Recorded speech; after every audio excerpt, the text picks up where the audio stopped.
Bienvenue à la première partie de la visite guidée de la page Mon menu. Vous pouvez accéder à cette page en tout temps en cliquant sur l'option Mon menu sous votre avatar dans le coin supérieur droit de la page. Le nom du menu auquel vous êtes abonné apparaît ici. Dans certains cas, il peut y avoir différentes versions, donc vous pouvez choisir la version que vous voulez ici dans le sélecteur qui apparaîtra. Ici, vous avez le nombre de personnes à table spécifié dans votre profil. Donc, on a ici un menu préparé pour une famille de 2 personnes. Et vous avez la date jusqu'à laquelle le menu hebdomadaire est valide. Donc, chaque semaine, on vous envoie une nouvelle suggestion de menu.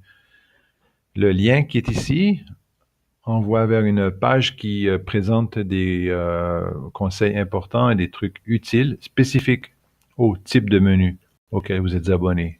Et on vous recommande fortement de le lire attentivement pour tirer le meilleur profit possible du service et du menu. D'emblée, le menu est présenté par onglet. Vous pouvez rapidement consulter les différentes propositions, différents menus, plutôt différents repas du menu. Nous avons aussi une vue par liste qui vous permet, en faisant défiler la barre verticale ici, de voir la semaine d'un seul coup d'œil, ou presque.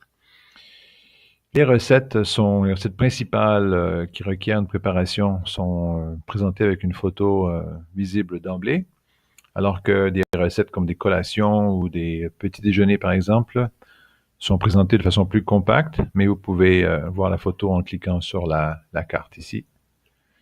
Donc, chaque recette a une carte semblable qui présente des informations sommaires de préparation, et aussi un sélecteur de portions, un contrôle ici pour déplacer la recette à un autre endroit dans la semaine, et un contrôle pour la retirer au besoin. Nous avons aussi la possibilité de faire des opérations semblables que l'on verra plus en détail dans la deuxième partie de la visite guidée. Vous pouvez choisir le nombre de portions pour le repas en entier, ce qui agira sur toutes les recettes du repas en même temps. Vous pouvez aussi avoir des alternatives aux suggestions que nous vous suggérons et éliminer le repas en entier. Il y a un onglet important aussi dans la page qui s'appelle Plan, qui vous présente ce qu'on appelle le guide de préparation, c'est-à-dire un ensemble de suggestions ou d'instructions qui vous permettent de minimiser le temps que vous passerez en cuisine. Donc, on vous indique, par exemple, lorsque vous revenez du supermarché, ce que vous devez faire, et aussi une liste des recettes que vous pouvez préparer à l'avance. Et au cours de la semaine, il y a aussi des journées pendant lesquelles, ou plutôt au cours desquelles, on vous on vous donne des instructions spécifiques qui vous permettent encore une fois de gagner du temps. Donc, ça fait partie aussi du guide de préparation. L'exemple ici, on vous rappelle de sortir du congélateur les poitrines de poulet parce que vous les préparerez le lendemain.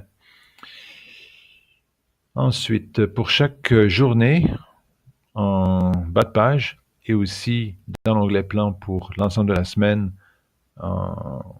vous avez le résumé de la moyenne pour la semaine, des informations nutritionnelles pour ceux que ça intéresse.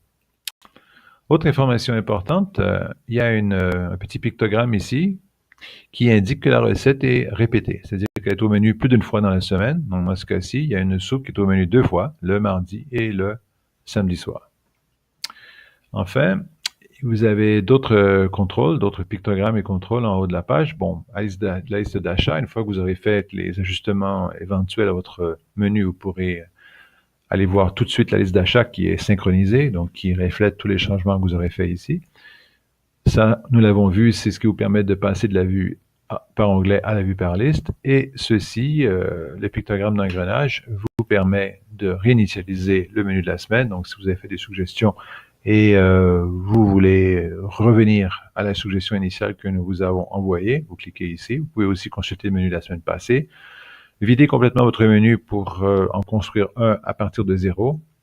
Ou vous avez ici un raccourci vers les préférences alimentaires où vous pouvez visualiser ou ajuster vos éventuelles exclusions alimentaires ou changer de de type de menu. Vous pouvez imprimer le menu et vous pouvez revoir ce vidéo et les autres en tout temps en cliquant sur le pictogramme d'aide.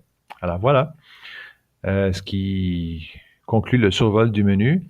Et la partie 2 vous donnera des exemples d'utilisation ou de personnalisation du menu. À tout à l'heure.